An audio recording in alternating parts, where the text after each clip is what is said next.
Je vous salue dans le nom puissant de Jésus-Christ. Que la paix du Seigneur vous soit abondamment accordée. Mon nom c'est Ribaud, je suis un apôtre de Jésus-Christ. Et par sa grâce, je vais répondre à une question très importante qui est liée à la divinité de Jésus-Christ. Cette question m'a été assez souvent posée et j'ai choisi de faire une vidéo afin que ceux qui se posent cette question soient éclairés et ceux-là qui pourront se poser à l'avenir, vous pourrez leur partager cette vidéo. Soyez abondamment bénis. C'est une question qui se trouve dans 1 Corinthiens chapitre 15 que nous allons lire à partir du verset 21. Car puisque la mort est venue par un homme, c'est aussi par un homme qu'est venue la résurrection des morts. Et comme tous meurent en Adam, de même aussi tous revivront en Christ. Mais chacun en son rang. Christ comme prémisse, puis ceux qui appartiennent à Christ lors de son avènement. Ensuite viendra la fin, quand il remettra le royaume à celui qui est Dieu et Père, après avoir détruit toute domination, toute autorité et toute puissance. Car il faut qu'il règne jusqu'à ce qu'il ait mis tous les ennemis sous ses pieds. Le dernier ennemi qui sera détruit, c'est la mort. Dieu, en effet, a tout mis sous ses pieds. Mais lorsqu'il dit que tout lui a été soumis, il est évident que celui qui lui a soumis toute chose est excepté. Et lorsque toutes choses lui auront été soumises, alors le Fils lui-même sera soumis à celui qui lui a soumis toutes choses, afin que Dieu soit tout en tous. Nous arrêtons là. Donc, quand nous lisons ce passage, on voit clairement ici que le Fils Jésus va régner jusqu'à un certain temps. Et après, il va remettre le royaume à son Père, à celui qui est Dieu et Père. Et le Fils lui-même sera soumis au Père et Dieu sera tout en tous.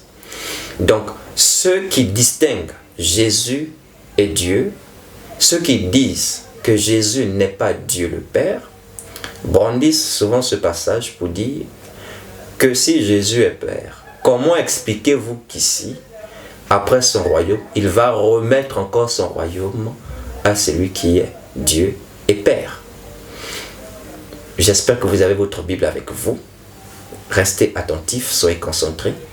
Nous allons apporter la lumière. Parce que nous croyons que Jésus-Christ est Dieu le Père.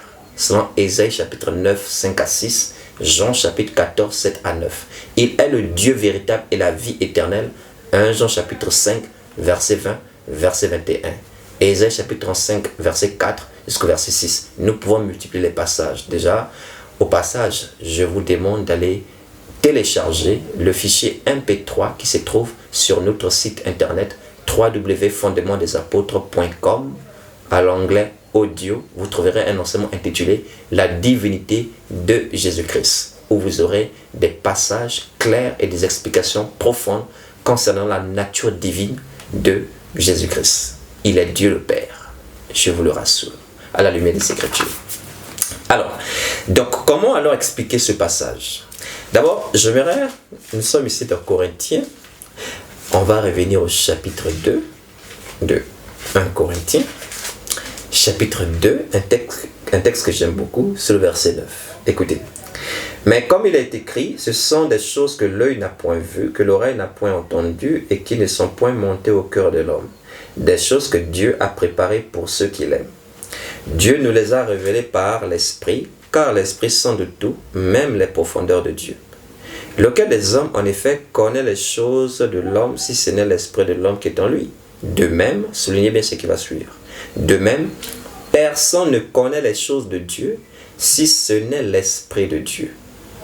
Or, nous n'avons pas reçu l'Esprit du monde, mais l'Esprit qui vient de Dieu, afin que nous connaissions les choses que Dieu nous a données par sa grâce.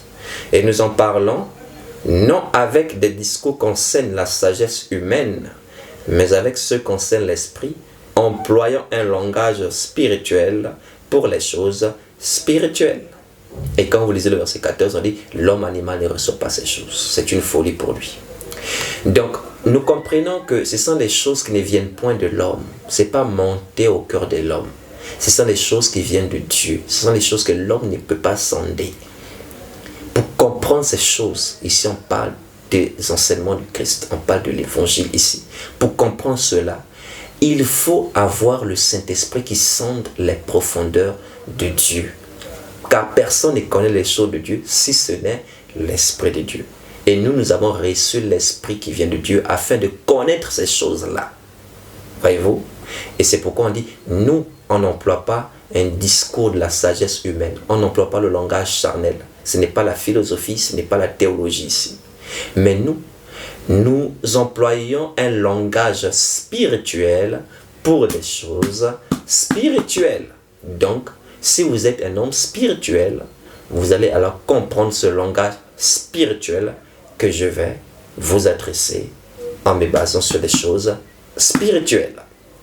Alors, nous voyons selon 1 Corinthiens 15, littéralement, que le royaume de Jésus a une fin, puisque viendra un temps où il va remettre le royaume au Père. Alors, ceux qui veulent comprendre la Bible avec leur intelligence, leur sagesse charnelle, leur philosophie, ils vont alors nous expliquer ce passage. Puisque littéralement, 1 Corinthiens 15, Paul dit que le royaume de Jésus a une fin. Expliquez-nous alors, Luc chapitre 1, la déclaration de Gabriel qui est un vrai envoyé de Dieu. Luc 1, verset 32, déclare ceci. Bon, je commence à 31, c'est mieux. Et voici, tu deviendras enceinte et tu enfanteras un fils et tu lui donneras le nom de Jésus. Il sera grand et sera appelé fils du Très-Haut. Et le Seigneur Dieu lui donnera le trône de David, son père.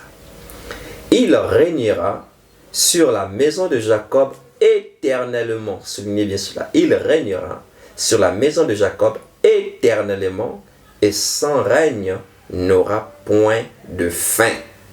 Ah!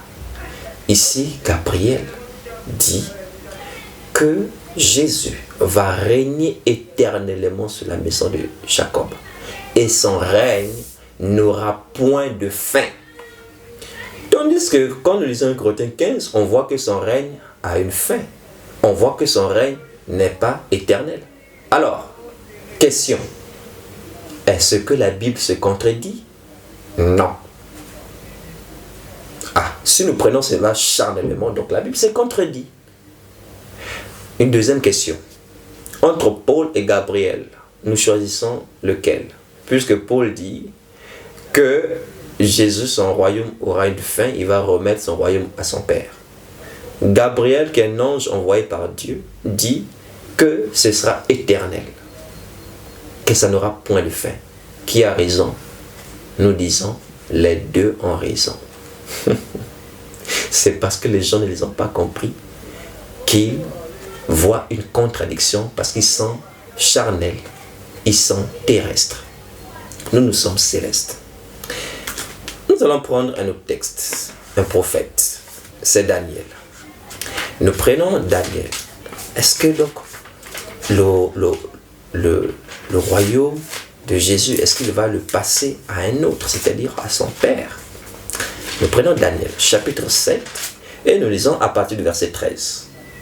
Je regardais pendant mes visions nocturnes, et voici, les nuées des cieux arriva, quelqu'un de semblable à un fils de l'homme. Il s'avança vers l'Ancien des jours, et on le fit approcher de lui.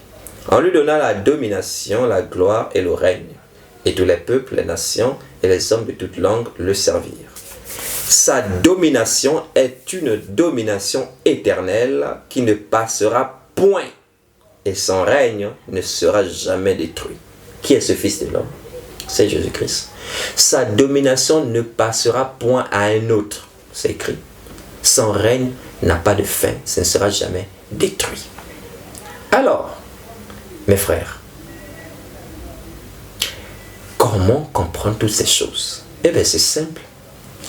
C'est parce que beaucoup n'ont pas compris que lorsqu'on dit Père, Fils, Seigneur, et que sais-je encore, ce ne sont que des attributs, ce ne sont que des titres d'une seule personne, Jésus. Jésus est le Fils de Dieu. Jésus est le Seigneur. Jésus est le Dieu véritable. 1 Jean 5, verset 20. Jésus est Père. Ésaïe chapitre 9, verset 5 et verset 6. Jésus est aussi Saint-Esprit. 2 Corinthiens 3, verset 17. Le Seigneur, c'est l'Esprit. Or, le Seigneur, c'est Jésus, selon Jean 13, verset 13. Vous m'appelez Maître et Seigneur, vous dites bien car je le suis. Il le dit. Or, il y a un seul Seigneur, selon Éphésiens 4, verset 5. Donc, tout cela parle de Jésus. Maintenant, il faut comprendre ceci. Dans la peau de fils, il ne joue pas le même rôle que dans la peau, par exemple, du Saint-Esprit. Il ne joue pas le même rôle que dans la peau de Père. Et il ne joue pas le même rôle que dans la peau de ceci, de cela, d'agneau, de lion et tout ce que vous voulez. C'est pourquoi je vous renvoie d'abord à cet audio que j'ai fait sur www.fondementdesapôtres.com dans l'onglet audio, la divinité de Jésus-Christ. Allez le télécharger, écoutez-le en entier, vous allez comprendre. Alors, donc, ce qu'il faut comprendre, c'est que même quand on parle de Jésus en tant que fils, il y a plusieurs ministères dedans. Il y a Jésus en tant que fils de l'homme, Jésus en tant que fils de Dieu, il y a Jésus en tant que fils de David. Ce ne sont pas des titres comme ça par plaisir. Non, c'est très significatif. Ce sont des ministères différents. Dans sa peau, en tant que fils de l'homme, ça parle de son humanité, mais surtout du fait qu'il soit un souverain sacrificateur. Dans sa peau, en tant que fils de Dieu, c'est en tant qu'agneau de Dieu qui ôte le péché du monde. Donc en tant que sauveur. Mais dans sa peau, en tant que fils de David, c'est pour régner. C'est en tant que roi qu'on appelle fils de David. Ce n'est pas en tant que sauveur qui meurt à la croix qu'on appelle fils de David. Ce n'est pas en tant que souverain sacrificateur qu'on appelle fils de David. Non, c'est en tant que roi. C'est-à-dire celui qui doit s'asseoir sur le trône de David. L'héritier de la maison de David. Donc, comprenez que quand Jésus-Christ est venu sur cette terre, lors de sa première venue, il n'est pas entré dans son ministère de fils de David. Il faut retenir cela. Il n'est pas venu pour régner. Déjà, il dit dans Marc 10, 45, le fils de l'homme est venu non pour être servi, mais pour servir. Donc, il est venu en tant que serviteur, dans son humanité. Et en tant que fils de Dieu, il a accompli le sacrifice. Il est monté au ciel en tant que fils de l'homme et souverain sacrificateur pour intercéder pour nous. Maintenant, son ministère en tant que fils de David débutera lors de son avènement. Il faut bien comprendre cela. Quand Jésus-Christ viendra, il y aura deux règnes. Je vous renvoie à Apocalypse chapitre 20, tout le chapitre. Apocalypse chapitre 20, les premiers versets décrivent le règne de 1000 ans. Il y a d'abord un règne de 1000 ans. Après ce règne de 1000 ans, il y aura un grand jugement, donc le jugement dernier. Et après le jugement dernier, il y aura ce qu'on appelle les nouveaux cieux et une nouvelle terre. Tout cela, on trouve cela dans Apocalypse 20 et Apocalypse 21. Donc il y a deux royaumes qui viendront. Le règne de 1000 ans, avant le dernier jugement. Et maintenant, les nouveaux cieux et nouvelles terres après le dernier jugement. Donc, Jésus, dans le règne de 1000 ans, sera dans la peau de fils de David. Il sera dans la peau de fils de David. Et maintenant, quand les 1000 ans, le règne de 1000 ans finira, ce ministère de fils prend fin. Est-ce que vous comprenez? Son ministère de fils de Dieu, c'est pour nous sauver. Fils de l'homme, c'est en tant que souverain sacrificateur. Fils de David, ça n'a pas encore commencé. Ça va débuter lors du règne millénaire. Et ça va finir par là. Parce que, après le dernier jugement, dans les nouveaux cieux et nouvelles terres, donc le deuxième règne, il va régner en tant que Père. Voilà pourquoi Gabriel dit que son royaume n'a pas de fin. Son règne n'a pas de fin. Sa domination est une domination éternelle. Seigneur, ces choses-là, c'est pourquoi on dit et que l'Esprit qui sent tout, qui peut révéler cela. Et 1 Corinthiens 2 que je vous ai lu, quand on continue au verset 14, on dit l'homme animal ne peut pas recevoir ces choses, il ne peut pas comprendre, ce sont des choses trop fortes, trop secrètes pour ces gens-là. Donc pour faire court, pour résumer, lorsque l'apôtre Paul dit que le Fils sera soumis au Père. Il faut d'abord que le Fils règne et après il remettra le royaume à celui qui est Dieu et Père. Il parle ici de Jésus en tant que fils de David pendant le règne de 1000 ans. Et quand le règne de 1000 ans finira, Jésus régnera de nouveau sur une nouvelle terre en tant que Père. Parce que le règne de Jésus ne peut pas avoir de fin. C'est simplement le ministère de fils de David qui prend fin. Tout comme aussi le ministère de fils de Dieu qui prend fin quand il revient. Ah oui, parce que jusqu'aujourd'hui, Christ est fils de Dieu. Mais quand il revient, il n'est plus fils de Dieu. C'est-à-dire qu'il n'est plus dans la peau de sauver les âmes. Il entre maintenant dans la peau de roi. Donc, fils de David commence. Quand fils de Dieu et fils de l'homme s'arrête, fils de David continue. Bon, je ne peux même pas dire que fils de l'homme s'arrête parce qu'il est toujours dans son humanité quand il règne. Mais là, je parle de fils de l'homme en tant que sacrificateur souverain. Donc, son ministère de fils de Dieu prend fin quand il revient et commence un nouveau ministère qu'on appelle fils de David pendant le règne de 1000 ans et ça prend fin après ce règne et son règne continue toujours mais en tant que Père maintenant. C'est ce que Paul a voulu exprimer mais que beaucoup étant voilés n'ont pas compris.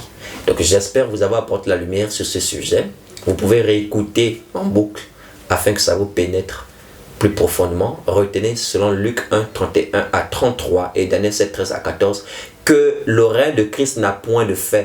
Son royaume ne passera jamais à un autre. Son royaume est un royaume éternel. Et nous disons Amen. Parole du Seigneur. Je vous aime beaucoup. Veuillez partager cet enseignement. Abonnez-vous et soutenez-nous. Que Dieu vous bénisse. Et à très bientôt. Je vous aime au nom puissant de Jésus-Christ. Amen.